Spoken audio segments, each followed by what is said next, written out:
कार्तिक स्नान की सास बहू की कहानी। दो सास बहुएं थी। कार्तिक मास आया तो सास बोली मैं कार्तिक स्नान के लिए तीर्थ जाना चाहती हूँ। बहू बोली मैं भी चलूंगी। सास बोली तू अभी छोटी है, अभी मुझे जाने दे। ऐसा कहकर सासू तीर्थ के लिए चली गई तो बहू कुंभार के पास गई और वहाँ से 33 कुंडे ले आई और उन्हें छत पर ले जाकर रख दिया। रोज एक कुंडा भर कर रखती और उसी से नहाती। उधर गंगा में सासू जी नहाती और कुंडे से बहू नहाती और बोलती सासू नहावे उंडे, मैं नहाऊं कुंडे। इतने में गंगा की धारा कुंडे में आ जाती। एक दिन जब सासू गंगा में स्नान कर रही थी तो उसकी नथ गंगा में गिर गई। बहू कुंडे में नहाती हुई बोली सासू नहावे उंडे, मैं नहाऊं कुंडे। इतने में गंगा जी की धारा कुंडे में आ गई, साथ ही सासू जी की नथ भी आ गई। बहू ने नथ को देखा तो पहचान लिया कि ये तो मैं सासू जी की नथ है और उसने अपने नाक में पहन ली। महीना पूरा हुआ, सासू जी आई। बहू सामने से आने लगी तो सास नथ देख बोली तू यह कहाँ से लाई? तो बहू बोली ये तो मेरे कुंडे में गंगा की धारा के साथ आ गई। अब सास बोली मुझे ब्राह्मण भोज करना है। बहू बोली सासू जी 2 ब्राह्मण मेरे भी जिमा दो, मैंने भी कार्तिक स्नान किया है। तूने कहा कार्तिक स्नान किया? तो बहू बोली ऊपर चलो मैं आपको बताती हूँ। ऊपर गए तो देखा सारे कुंडे सोने के हो गए। बहू बोली मैं रोज कुंडा भर कर रखती और सुबह जल्दी उठकर नहाती और उल्टा करके रख देती। तब सासू जी बोली बहू तू बहुत भाग्यवान है जो साक्षात गंगा जी तेरे पास आई। तूने श्रद्धा और विश्वास से कार्तिक स्नान किया तो भगवान ने तुझे फल दिया। दोनों सास बहू ने धूमधाम से ब्राह्मण जिमाए, दक्षिणा देकर विदा किया। हे भगवान जैसा सास बहू को दिया वैसा सबको देना।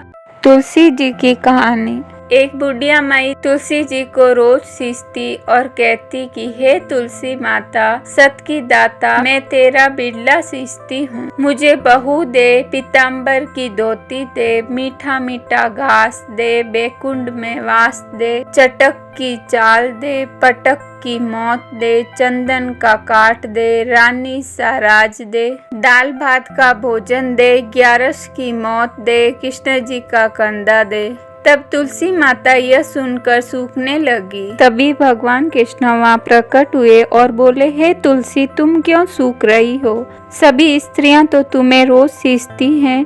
तब तुलसी माता बताती हैं कि एक बुढ़िया रोज तुलसी सींचती हैं और एक ही बात कहती हैं मुझे बहू दे, पीताम्बर की धोती दे, मीठा मीठा घास दे, बेकुंड में वास दे, दाल भात का भोजन दे, 11 की मौत दे, कृष्ण जी का कंधा दे। मैं सब बात तो पूरा कर दूंगी लेकिन कृष्ण का कंधा कहाँ से लाऊंगी? तुलसी जी की बात सुनकर भगवान हंसते हुए बोले वह बुढ़िया जब मरेगी तब मैं स्वयं आ जाऊंगा उसे कंधा देने, तुम ये बुढ़िया माई से कह देना। फिर भगवान वहाँ से चले जाते हैं। बाद में 11 के दिन बुढ़िया माई की मौत हो गई।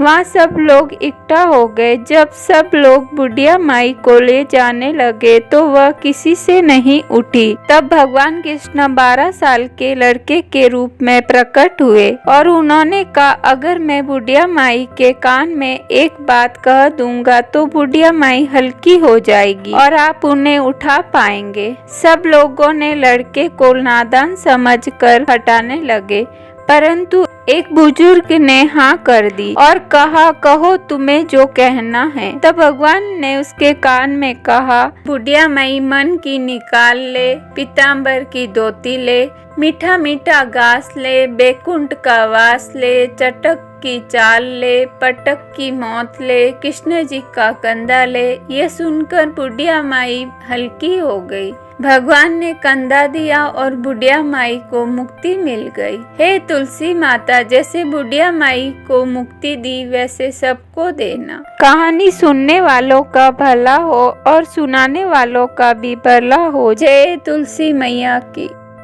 पीपल व पतवारी की कहानी।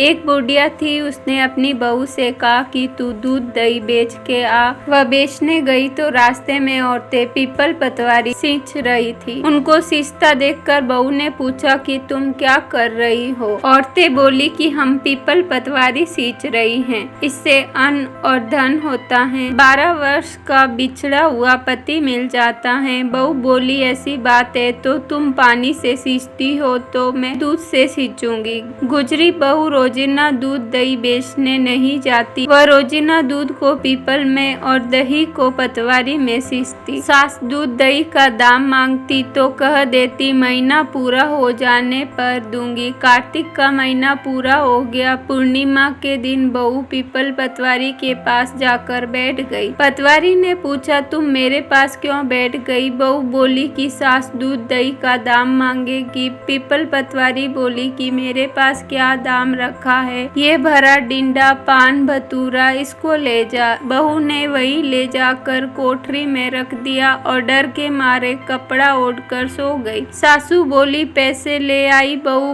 बोली कोठरी में रखे हैं। सासू ने कोठरी खोल के देखी तो हीरा मोती जगमगा रहे हैं। सासू बोली बहू इतना धन कहाँ से लाई। बहू ने आकर देखा तो सच्ची में ही धन भरा हुआ है। बहू ने सास को सारी बात बता दी। सास ने कहा अब की कार्तिक में भी पतवारी सींचूंगी। कार्तिक आया, सास दूध दही को बेच आती, हांडी धोकर पीपल पतवारी में चढ़ा देती। आकर बहू से कहती मेरे से दाम मांग। वह कहती सासू जी कोई बहू भी दाम मांगती है, मगर सासू कहती तू मांग। बहू बोली सासू जी पैसे ले आओ। तो सास पीपल पतवारी के पास जाकर बैठ गई। पीपल पतवारी ने सास को पान पतूरा भरा डिंडा दे दिया। उसने ले जाकर कोठरी में रख दिया। बहू ने खोलकर देखा तो उसमें कीड़े मकोड़े बिलबिला रहे हैं। बहू ने कहा सासू जी ये क्या। सास ने आकर देखा तो बोलने लगी पीपल पतवारी बड़ी दोगली पटपीटनी है, इसको तो धन दिया, मुझको कीड़े मकोड़े दिए। तब सब कोई बोलने लगे कि बहू तो सत की भूखी, सच्ची थी तुम धन की भूखी। हे पतवारी माता, जैसे बहू को दिया वैसा सबको देना, जैसा सास को दिया वैसा किसी को मत देना। जय पीपल पतवारी मैया की। इल्ली गुण की कहानी। एक इल्ली और गुण था। इल्ली बोली आओ गुण कार्तिक स्नान करे। गुण बोला तू ही कार्तिक स्नान कर ले, मैं तो नहीं करूँगा, मैं तो बाजरा खाऊंगा और ठंडा ठंडा पानी पीऊंगा। बाद में इल्ली तो राजा की लड़की के पल्ले के लिपट कर कार्तिक स्नान करती। गुण ने कार्तिक स्नान नहीं किया, दोनों मर गए। बाद में इल्ली ने कार्तिक स्नान के पुण्य के कारण राजा के घर जन्म हुआ और गुण राजा के घर गधा बन गया। राजा ने बेटी के विवाह का सावा निकाला। बेटी ससुराल जाने लगी तो उसने अपनी पालकी रुकवाई और राजा से कहा यह गधा मुझे चाहिए। तब राजा ने कहा ये मत ले, चाहे और धन दौलत ले, पर लड़की नहीं मानी, मुझे तो यही चाहिए। गधे को रथ के बांध दिया तो गधा दौड़ने लगा। महल में पहुंचने पर गधे को महल के नीचे बांध दिया। जब लड़की नीचे उतरती तो गधा कहता मुझे पानी पिला दे। तब लड़की ने कहा मैंने पहले ही कहा था कार्तिक स्नान कर ले, पर तूने कहा था मैं तो बाजरा खाऊंगा और ठंडा ठंडा पानी पीऊंगा। उनको बातें करते राजा ने सुन लिया। जब राजा ने कहा कि आप मुझे सारी बात बताओ, तब रानी ने राजा को सारी बात बताई कि मैं पिछले जन्म में इल्ली थी और ये गुण था। तब मैंने कहा तू भी कार्तिक नहा ले, पर यह नहीं नहाया। मैं कार्तिक स्नान के पुण्य से राजा के घर लड़की हुई और आपके घर में राजपाट कर रही हूँ। तब राजा ने कहा कि कार्तिक स्नान का इतना पुण्य है तो हम दोनों जोड़े से नहाएंगे। रानी राजा ने अत्यंत प्रसन्न मन से कार्तिक स्नान कर दोनों ने दान पुण्य किया और सारी नगरी में कहलवा दिया कि सब कार्तिक स्नान कर नहाया हुआ पानी गुण पे डालेंगे, जिससे गुण को मोक्ष की प्राप्ति हो। हे कार्तिक भगवान, जैसा सुख इल्ली को दिया वैसा सबको देना। कहता ने सुनता ने हुकारा भरता ने, मारा सारा परिवार ने। लपसी तपसी की कहानी।